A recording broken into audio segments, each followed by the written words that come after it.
Welcome, everybody. I'm Steve Adler, editor-in-chief of Reuters, and I'm delighted to welcome Spanish President Pedro Sánchez. Would you please join me in welcoming him?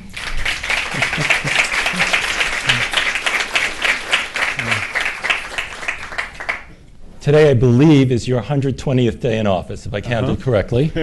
So I hope that we can talk about how it's been for the last 120 days and where we're heading. And I thought because we're in New York and the UN's in town, that maybe we'd start with some global issues, and I promised to come back to Catalonia and to domestic politics and to how long you're gonna last before there might be another election. But let's start with global affairs and starting with Europe. You are clearly perceived as significantly more engaged and pro-Europe than some of your more recent predecessors. As a practical matter, what does that mean? What can closer engagement with Europe do that's positive for Spain, and how do you see that role changing? Well, first of all, I'm very honored to be here. Second, with regard to the European Union, I would say that Europe is very important for Spaniards. Traditionally, when you ask, especially people with 45 years old and 50 years old, they identify the idea of the European Union with democracy, with freedoms, and of course with prosperity. So that is why our country is so close to the European idea, because it means many things, many positive things for Spaniards. We send a clear message with the confirmation of our new government. We send a clear message saying that we are going to fulfill and to reach all the European Union commitments with regard to public deficit, public debt, and all the macroeconomic stability. But then also we send a clear message with the first Aquarius that we have to handle the migration crisis with an European perspective. That this is a common challenge that needs a common answer. And that is why a country like Spain, which is in the front line, so to say, because we are very close to North Africa, we're willing to respond effectively, commonly, with European Union standards, values, the respect of human rights. And this is, make a real difference, a huge difference with other answers made by other member states of the European Union. So I think that if you see what is going to happen in the European Union in the next months and after the European elections, perhaps we will have much more presence of anti-European countries in the European Parliament. But I do believe that we will have a majority of pro-European parties in the European Parliament at the European also Council. So you mentioned immigration, so let me come to it more quickly than I was planning to. You're on the front lines, as you say, and also have been much more restrictive than some other countries in Europe to allowing migrants in, particularly from Africa. Do you have the social service capabilities to handle an influx of migrants? And is migration actually going to become a domestic problem for Spain as it is in some other countries? Well, of course, we are under pressure, that's for sure. We need to much more public resources in order to answer effectively to the migration. But I would tell you one thing. First of all, when you speak about migration with some of these control of frontiers, I said, okay, of course it's important indeed to make that control of frontiers. But of course, you also need to write political parties that focus all the issue of migrants and migration on the globally what the migration policy means. It means, first of all, to reinforce and to strengthen the cooperation and the dialogue with the countries of origin and countries of transit, and this is something that we are delivering as the Spanish government, and this is something that we also are asking our European Union institutions to deliver, and they are doing effectively. And that means, of course, economic development, creating opportunities in these countries, but also providing materials and infrastructure in order to control themselves effectively their frontiers, which is something that we are now doing with these countries that are close to Spain. Secondly, of course, the issue of the control of our frontiers, and because of that, I think that in the next European Council, we are going to reach an agreement to increase the human resources and the capabilities of Frontex, which is a common agency that we have in the European Union in order to deal with the frontiers. And thirdly, and this is, in my opinion, very, very, very important, is the policies of integration. We, when we suffer a migration crisis in the year 2004 and 2006, with migrants coming from Senegal and Mauritania to the Canary Islands, especially to the Canary Islands, we deliver a very huge policy linked to integration of these migrants.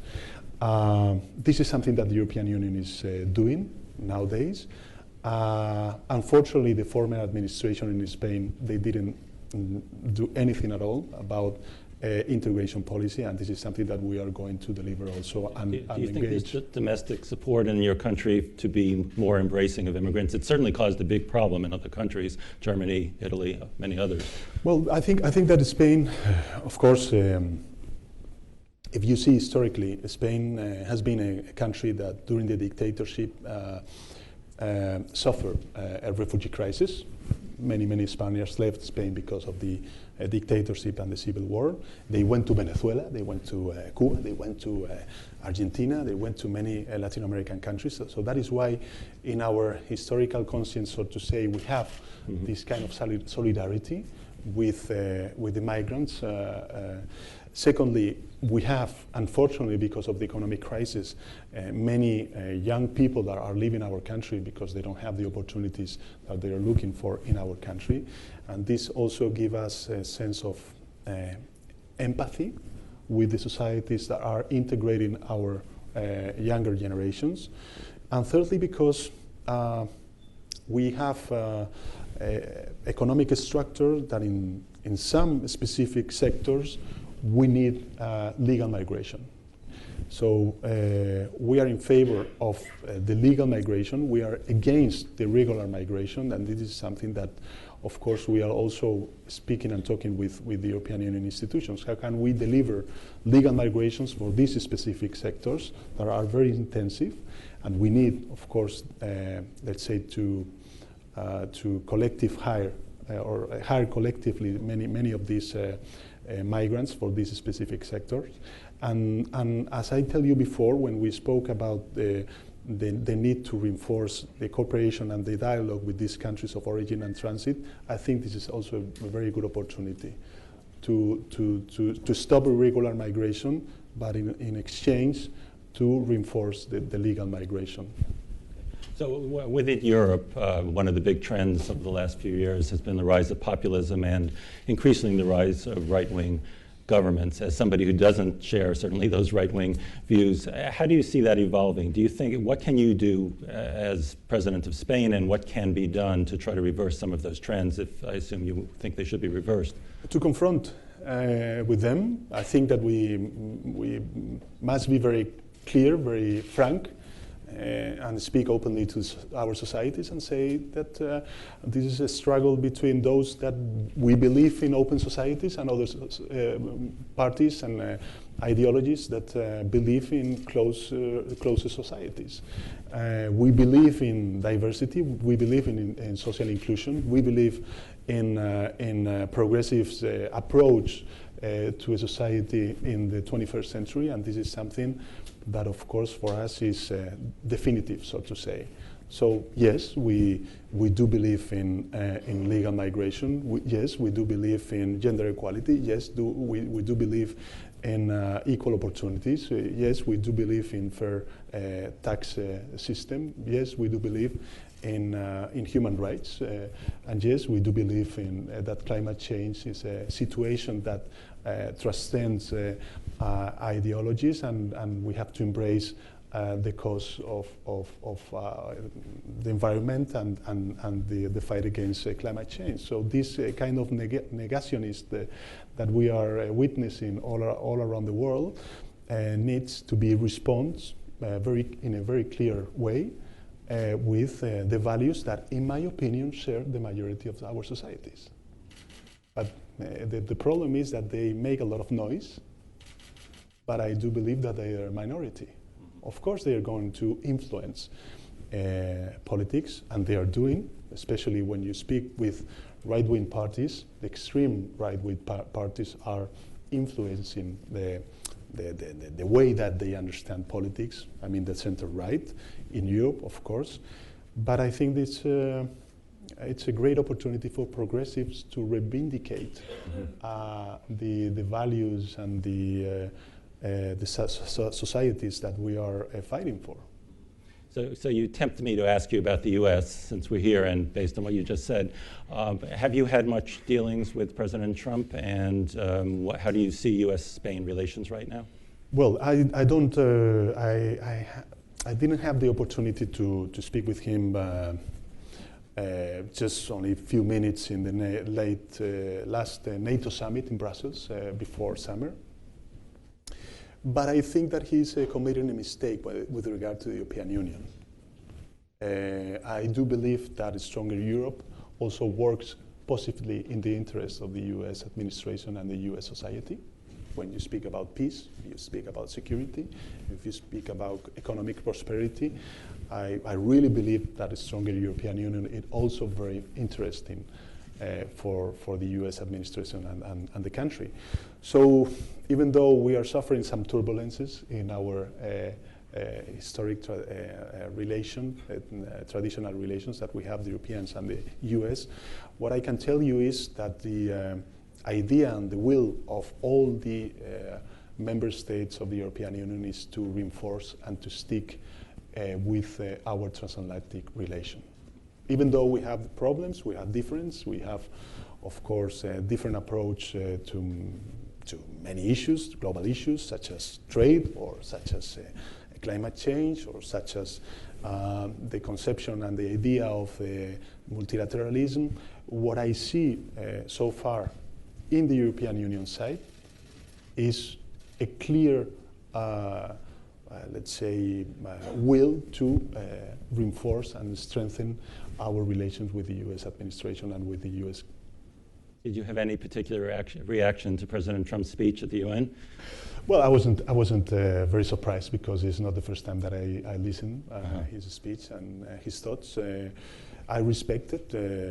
I remember when I was, it was my first international meeting, the summit in Brussels, the NATO summit, and I told him that I was empathetic with his demand that the NATO members and NATO allies must increase our budget on defense. But I think that if, to be very clear and to be very honest, because I think that among allies we must be very honest and clear, when you speak and you evaluate the, let's say, the participation of the member states on defense, you cannot measure only by this 2% of our GDP. You have to do it also with regard of the participation of military capabilities in NATO missions, in Iraq, in Latvia, in Turkey, and so on and so forth, that we are participating.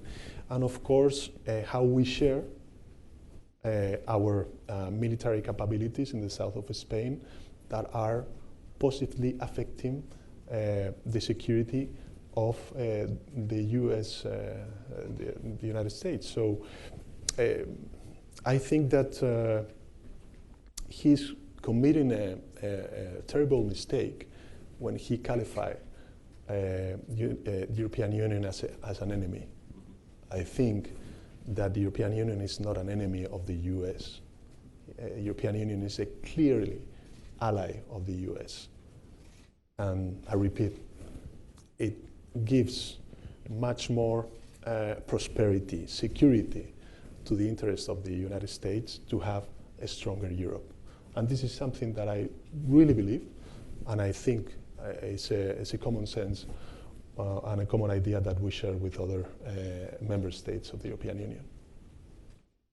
Just now staying in this hemisphere, you've announced that you're going to visit Cuba, and I believe you're the first Spanish president to visit Cuba in over 30 years. Why is that an important trip, and what are you hoping to accomplish in Cuba? And by the way, you haven't announced yet when you're going. Can you give us a sense of when? We are trying to visit Cuba before the end of the year.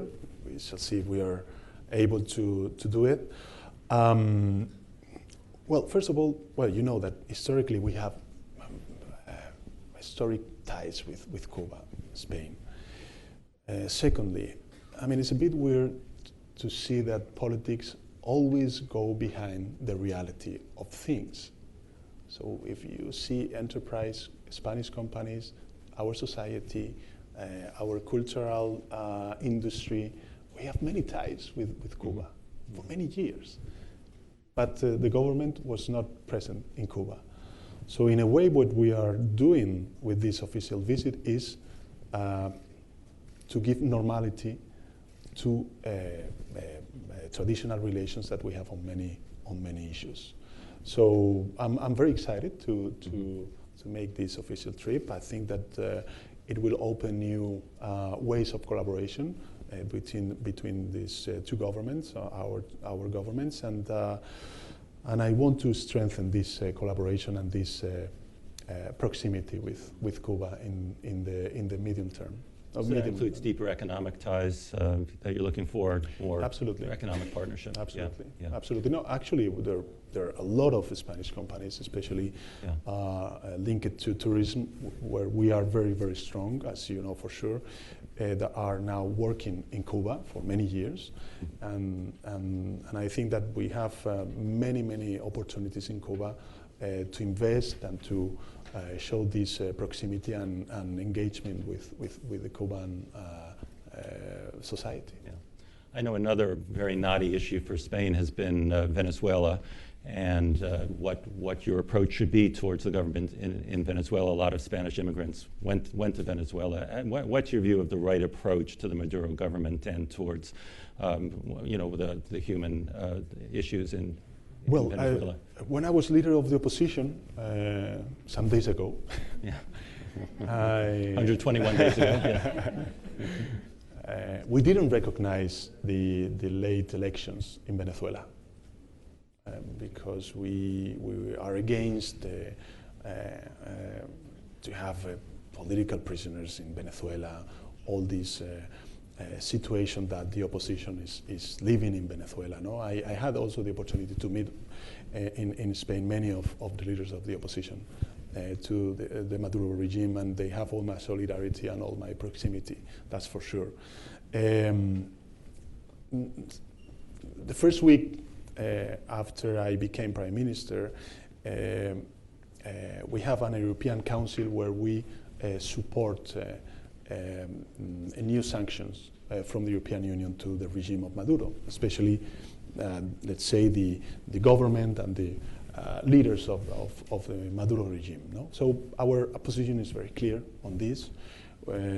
We are a party, socialist, that we always defend the, freedoms, human rights, and democracy. So there are like two dimensions. The first is the urgent dimension, which is the refugee crisis. I had the opportunity to meet the president of Colombia, the president of Bolivia, the president of Chile, and the president of Costa Rica. I had also the chance to speak with many other political leaders over the phone during these last weeks, and I told them the following. If we want to manage effectively the refugee crisis in Venezuela, we need to respond at the regional level.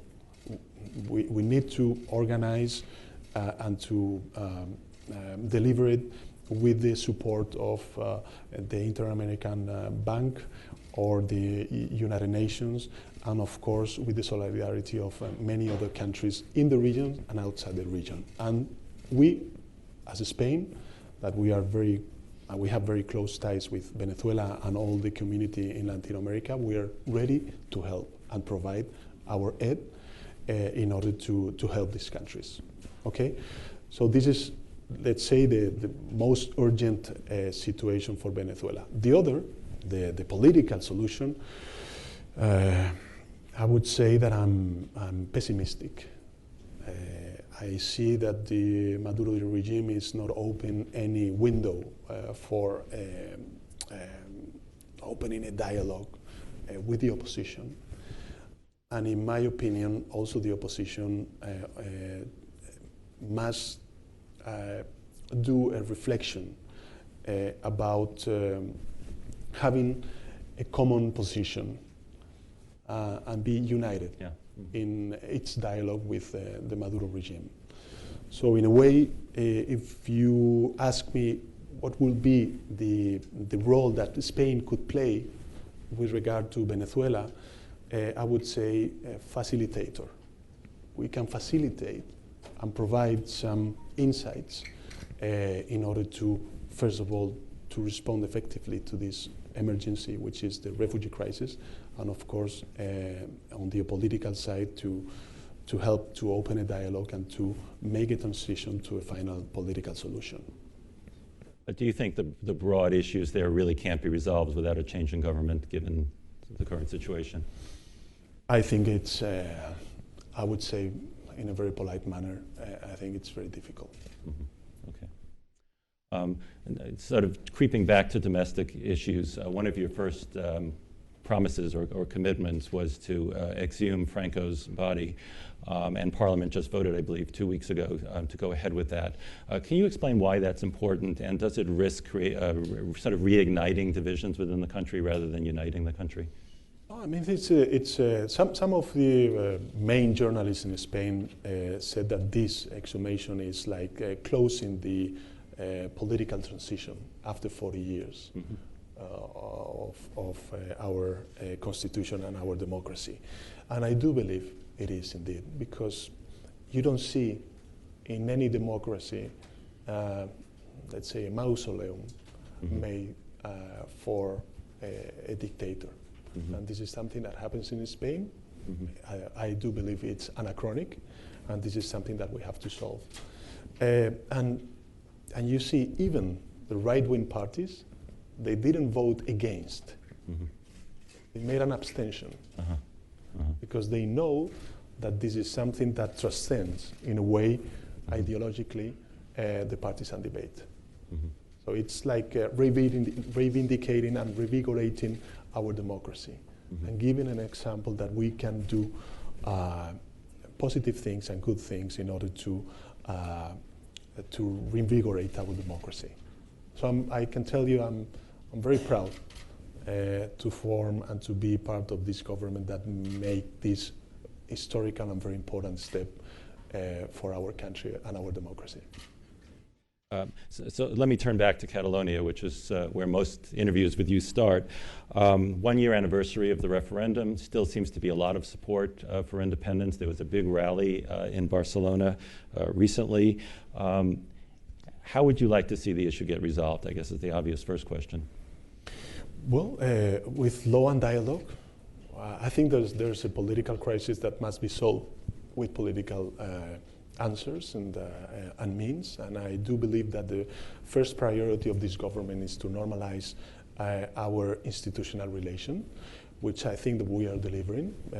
2 days ago, we reached an agreement for the first time in 10 years with the Catalan government in order to resolve some economic situations that we heritage from the former administration. Like 1 month ago, we started bilateral committees that are included in the regional constitution in Catalonia, but weren't not put in place by the former administration. So in a way, what we are trying to do is, first of all, try to normalize our institutional relation in order to normalize the social situation in Catalonia. This is our obligation from the central government. In my opinion, the obligation that must be fulfilled by the pro-independence government in Catalonia is to open a frank dialogue with the other part of the Catalans that are not represented by the Catalan government. When you see the results, you will always find the same results in Catalonia. I became my first time, because I have a very complex political career, as you know for sure. I became Secretary General of the Socialist Party in the year 2014, and since then I participate in many electoral processes in Catalonia, and you will always have the same picture. People around 42 to 45%, which is a very high percentage of people that support pro-independence party, but the rest don't support pro-independence parties. So in a way, I believe that the obligation of the Catalan government is to open a frank dialogue with the other part, the non-nationalist part in Catalonia, that are willing also to close this problem of coexistence that exists nowadays in Catalonia. So you're in a tricky political situation, we'll get to that in a minute, but among your supporters that creates the government that you lead are pro-secessionist parties. How much are you constrained by the fact that they are critical to your maintaining your leadership? Well, they know quite well the position of the Socialist Party. They know that we defend our constitution. They know that we defend the integrity, the territorial integrity and the sovereignty of Spain. And they know that we also recognize the diversity, the territorial diversity, and the Catalan identity. So within the constitution and within the regional constitution in Catalonia, we can solve the problem. I think that we have the means and the space in order to solve the problem in Catalonia. Of course, politics is always, let's say, a game of priorities. If you prioritize conflict instead of cooperation, the term in Spain is over. We will go for elections. But if you, let's say, put first cooperation in order to solve social policies or others, I think that we can last until the year 2020. And this is my idea, this is my goal. I think that we can transform in many issues Spain. We are doing it. We are delivering many transformations with this minority in the parliament, but we are delivering this transformation on public health, on education, on the gender equality, on fighting against poverty, on the freedoms, and of course, trying to normalize the situation with regard of the Catalan crisis. And I do believe that the majority of the population in Spain wants a government that delivers the policies that we are delivering. So one of the things that might exacerbate problems, I want to get your perspective on it, is there will be trials, I assume, of the separatist leaders. Those trials could become sort of a center point of conflict around this. Is there anything you can do to try to defuse that, or should there be amnesties or pardons? I mean, how do you see those trials playing out in terms of being able to get to sort of a more of a compromise position in Catalonia? Well, of course, it's going to have a political impact, that's for sure. To deny that potential situation, it's not clever, no. But my responsibility as Prime Minister is not to positionate myself in hypotheses, but on realities. So we have to go step by step, and in the short run, what I should do and I must do, and I think we are doing it, is to normalize our relation with the Catalan government. And I can tell you, I think that also they understood that they have to leave the unilateralism via, which has no sense, and to understand that, well, they are a big minority, but they are a minority. Yeah. And they have to open a frank dialogue with the other part of Catalans. So you're an economist, and we're seeing some impact on the economy in Catalonia and in Barcelona, companies leaving, tourism down. How concerned are you about the economic impact of the dispute there? If you take the reports of the main institutions, the private and the public institutions in Spain, the impact is minor. It's minor. What you're what we are witnessing is something that happens also in Quebec during the Quebec crisis, that many of the companies left Quebec and went to Toronto and other cities of Canada. This is something that is happening in Spain, especially Madrid and Valencia. But in my opinion, and the goal of my government is to help the Catalan economy, to provide security, certainties and confidence in the Catalan economy, because it represents more or less 20% of our GDP. So you touched on the question of the longevity of your government, so let's come back to that. I guess two questions. One is the recent difficulties passing a budget. Is that a bad sign in terms of the ability for the kind of the coalition to come together around a point of view on the economy? And what would it take to trigger a snap election as a practical matter? What would get us there? You know, Steve, the problem is that politics also in Spain took this irrational way of behavior, because we reach an agreement with the European Union institutions in order to have a 0.5 more spending room of maneuver, so to say, which is important because we have to adapt our budget to three realities. Our public finance reality, right. And I said before, we are committed with the full commitment of our, let's say, obligations on public deficit and public debt. This is something that I told my potential allies, that we are going to fulfill these obligations. The second is the economic reality, and the third is the social reality. So we reached this agreement with the European Commission, that is, by the way, ruled by center-right. Most of the commissioners are center-right members from the Popular Party, and the point is that, we have two conservative parties, Popular Party and Ciudadanos, that are saying, no, we are against this extra 0.5. We want to stick to the former agreement, which is much more harder, because it means more austerity in our public finance, which in my view may hurt not only socially but also economically our potentiality. No? So what we are trying to deliver is, we can have more economic possibilities with this 0.5 of our GDP in the public debt, in the public deficit. No?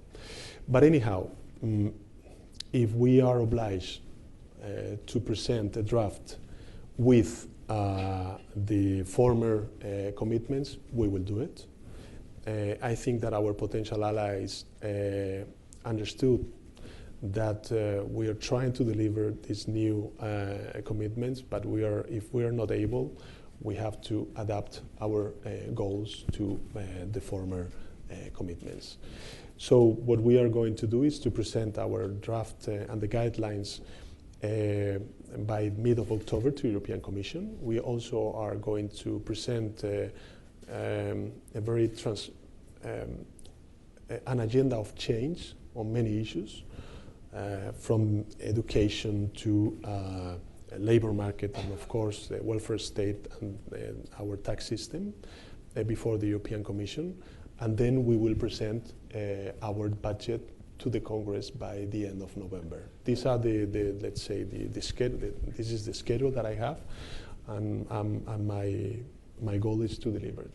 So if I'm hearing you correctly, it would not bring down the government if you had to go back to the budget that you don't prefer. No. That would not. So that would not lead to a snap election. No, because in the end, these two parties will need to explain to the Spaniards why they vote against having much more resources for our education, our public health, and our pension system. Do you credit the Rajoy government with helping turn around the economy during that difficult period? Did austerity actually help in some of the tougher labor laws? And so would you say this is a period where you have to look at it differently, or do you think that was not constructive even when it was going on? Well, I'm very critic about the legacy of my former prime minister. No, I think that many of his economic policy was ideological. Mm-hmm. And I think that the big lessons that we must take from this great recession that we suffered, especially in Spain, is that you cannot have a sustainable economic growth without a fair economy. Mm-hmm. And that means that you have to strengthen our welfare state, that you have to strengthen and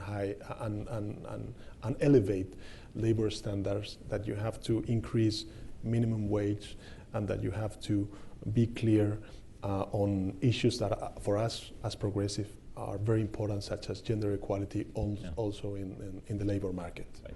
And 11 out of your 17 cabinet members are women, I believe, at the last count. Is that correct? Yeah. Absolutely. I'm very proud of it, and I can tell you that the main departments are led by women: economic and finance, budget, ecological transition, labor, industry, defense, justice, to put some examples. So I do believe that, well, in Spain we changed our minds the last 8th of March. That day, many women went out in the streets claiming for equal rights. And this, I believe, in a way, my government is a consequence also of that claim, to have this gender equality at the political level. Of course, one of the things that got you in office was the corruption scandal in the opposing party. Does corruption go away because there's a new government in place? I mean, and do you have an anti-corruption drive or a way that you're trying to monitor corruption so that doesn't continue to be a problem? Well, I said in the vote of confidence that I don't qualify the Popular Party as a corrupt party. So we have to make the distinction between a political party and some cases of corruption that are touching some of its leaders. This what happens in the Popular Party for many years. But I do believe that in Spain, even though we have these scandals of corruption during these last years, I do believe that political parties are taking many efforts in order to solve these corruption scandals. Of course, the socialists. And when you analyze what happens in the vote of confidence, in a way, it shows the strength, the quality of our democracy in a very positive way. You have, first of all, the judicial power that state a very clear sentence against this irregular finance of the Popular Party. And then we found that the former administration, the former government, didn't assume its political responsibilities. But the legislative branch took those responsibilities. For the first time in our democracy, a vote of confidence worked out. So in a way, what happens during those days that were very, very intense, in a way, it was a reivindication of our of the health of our democracy in a very positive manner. Let me turn quickly to the economy, and then I should note that we took questions from the audience earlier in advance, so I want to have an opportunity with whatever amount of time you're going to give us to ask you some of those questions. But first, just to ask you about tourism. It's Spain's largest employer. The last figures I saw, which suggest that tourism was flattening or going down. Are you concerned about the trajectory of the tourism economy? Has it kind of peaked? How do you see the economic trajectory of Spain right now? Well, I think with regard to tourism, we are, in very positive and very high figures, even though during these last months we have noted a little decrease. In my opinion, we have a very competitive tourist sector. And what we are trying to do with regard to our Department of Industry, Commerce and Tourism is to help them in order to increase even more its competitiveness, which is, in my opinion, key. And of course, linked to climate change and respect of our environment, which is in a way very important in order to increase the quality of that tourism. But I would say that the fundamentals of our economy are very strong. So you don't feel like growth, you don't feel as if growth has peaked, you feel as if you're still in a, yes, well, in a continuing growth. Yeah, it's very high.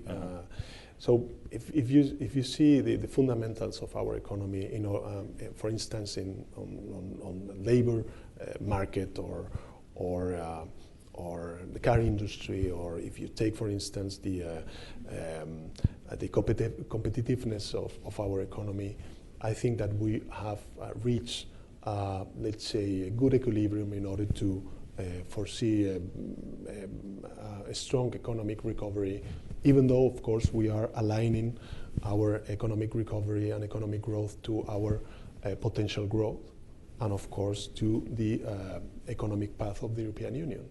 But I'm reasonably optimistic about our fundamentals and the economic forecast of Spain.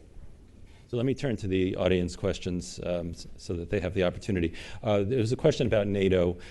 Essentially, where do you see the future of NATO, what its priorities should be, and how concerned are you about Russia as a threat to the EU? In my opinion, cybersecurity, a fight against hybrid wars or strategies. This is one of the major challenges for NATO. And the second is this strategy called 360 degrees. Of course, it is indeed very important for the NATO, its relations with Russia, and to keep safe all the, let's say, east frontier of the NATO. But it's indeed very important all the Middle East and North Africa and Sahel situation. And for that, I think we made a very clear and very positive step in this last NATO summit in order to strengthen our commitment and our strategy vis-a-vis the situation in Africa. So you feel aligned with what NATO's current priorities are? Yes, I do. Okay. Interesting question about pollution. The question is, as one of the main countries in touch with the Mediterranean Sea, what is the Spanish plan to tackle the global issue of marine plastics pollution? Well, I don't have the figures here, but we are very committed with environmental standards. I can tell you that we create this new department, which is ecological transition, the Minister of Ecological Transitions, where we merge energy with the environmental department. Yesterday, in the summit, in the One Planet Summit, organized by Bloomberg, we share and we announce a very clear and specific commitment to belong to the coalition of decarbonization of our economy. So we are very, very committed with this. Question about interest rates, the euro pricing. The question is, how will the current issues of increasing inflation, tightening labor markets, and price pressures across the eurozone affect Spain and its long-term agenda? Do you see much change in Spanish rates or euro global pricing? I don't see it. I mean, of course, we're going to change, or at least it seems that we're going to change our monetary policy, but it's not going to touch very deeply and very strongly our political and economic situation. Mm-hmm. So interest rates stable as far as you're concerned? Yes. Yeah. This is my thought. Okay. Here's a question after my own heart. The press has come in for much criticism and pressure from around the world. Do you think a free press is important for a democracy? And do you have any thoughts on the anti-press sentiment that we're seeing around the world? Absolutely. What are your thoughts? Free press. Well, I think that the press is doing an extraordinary job, and we defend a free press. But I do believe also the press must do a very concrete and specific reflection on fake news, because sometimes they are forced to inform about fake news that contaminate, in a way, the public debate. So you think the press has a responsibility to do a better job, but shouldn't be interfered with, basically, in terms of There's not in a way, not to play the game that these fake news are trying to implement in the public debate in many countries. So I really respect and I fully back the free press.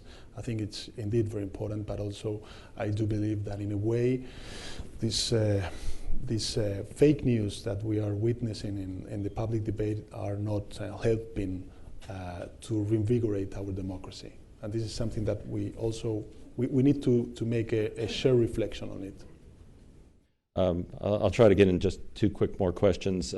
What do you think of the current role of former President Aznar and Zapatero? Do you think it's appropriate what they're doing? And there's no background here, but I assume it refers to Zapatero's role in Venezuela and probably Aznar's responses to corruption allegations against the PP.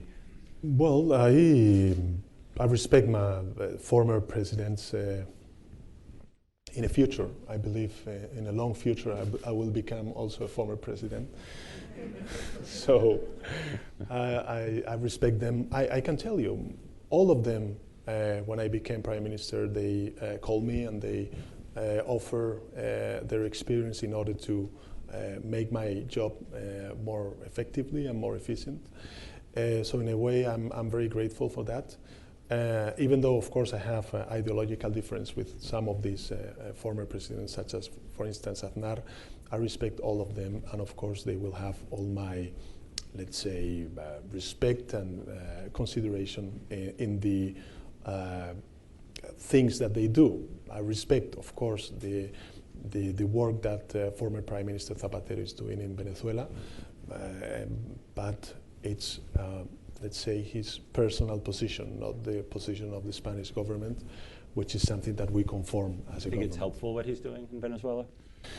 I think that any effort made in order to reach a peaceful agreement and a political solution is always welcome. Okay. Final question. There must be a business school professor in the room. Your personal story involves successes, defeats, and dramatic comeback. Do you have leadership or personal lessons to be learned from the journey that you've been on? Of course, many, many. Could you suggest a couple? Well, I would suggest that the other day I was joking because, especially for progressive leaders, we need a lot of resilience. Resilience. Resilience, I think, is one of the key issues for leaderships. And the other, in a way, our public debate is very immediatic. So we miss a lot of times to focus ourselves as politicians in the medium term goals. And many of the problems that we have in politics nowadays is because we are much more on very concrete, specific, and in many times very not important issues, that the issues that really transform our societies. So in a way, we have to, to focus ourselves on concrete goals, on the medium term or long term for our countries. This is at least the lessons that I take from these years of leadership in the Socialist Party and nowadays in the Spanish government. No, sometimes people will won't be or disagree with you, in specific decisions that you can take as a political leader. But if they see that you have a very clear goal in the horizon, I do believe that they will follow you. I'm afraid we'll have to end on that note, Mr. President. Thank you so much for joining us. Thanks very much.